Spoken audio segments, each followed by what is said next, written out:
Viskas priklauso nuo pinigų ir mūsų prioriteto paskirstymo. Jeigu prioritetas bus kariniai reikalai, tai pensininkai niekada negalės gyventi gerai, nes pinigų nepadaugės. Jeigu elgtumėmės atsakingai, tai dabar pinigų privalėtų sumažėti. Aš vis pakartoju.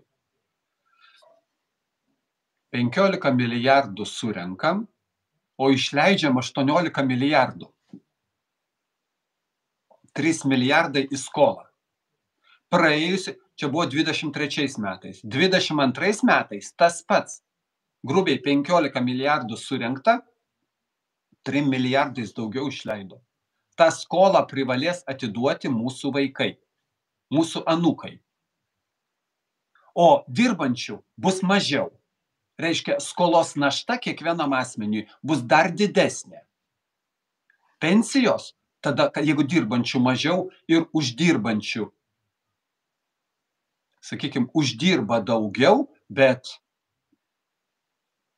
dirbančių mažiau, o pensininkų padidėjęs kiekis. Tai tada kiekvienam pensija vis tiek sumažės ir perkamoji galia kitokia bus, nes ta infliacija sąmoningai padaroma. Tai mes privalom nustatyti prioritetus, kur mums pagrindiniai tikslai ir ką pasiekti su tais tikslais. Vėl pakartosiu tą totalų absurdą, kad karo reikalams reikia išleisti ne procentus nuo biudžeto, bet procentus nuo bendro vidaus produkto. Visai iš kitos pusės skaičiuojam pinigai. Tai skaičiuokim nuo biudžeto. Tai jeigu 15 milijardų surenkam, o mes nusprendžiam, kad reikia 1,8 milijardo išleisti karo reikalams. Kad lengviau skaičiuoti 2 milijardus, sakykime, ar ne? Tai 2 milijardai nuo 15, tai bus jau 13 procentų Lietuvos biudžeto.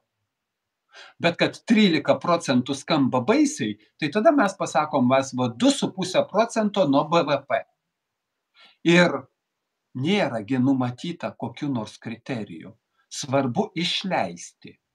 Aš čia vienam žmogui netaip seniai irgi aiškinau, kad tiesiog skaičiau apie De Beers, apie tą deimantų kompaniją, Oppenheimerio berods pradžioj sukurta.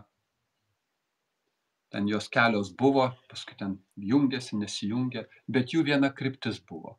Jie parduoda deimantus, bet už tai, kad tu perki iš jų deimantus, privaloma tvarka turi išleisti, tarkime, $1 milijoną per metus reklamai. Nes nesvarbu, kaip reklamuosi. Svarbu, kad būtų deimantai pažymėta.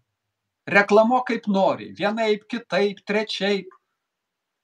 Ir per šitą reklamą, tada deimantai.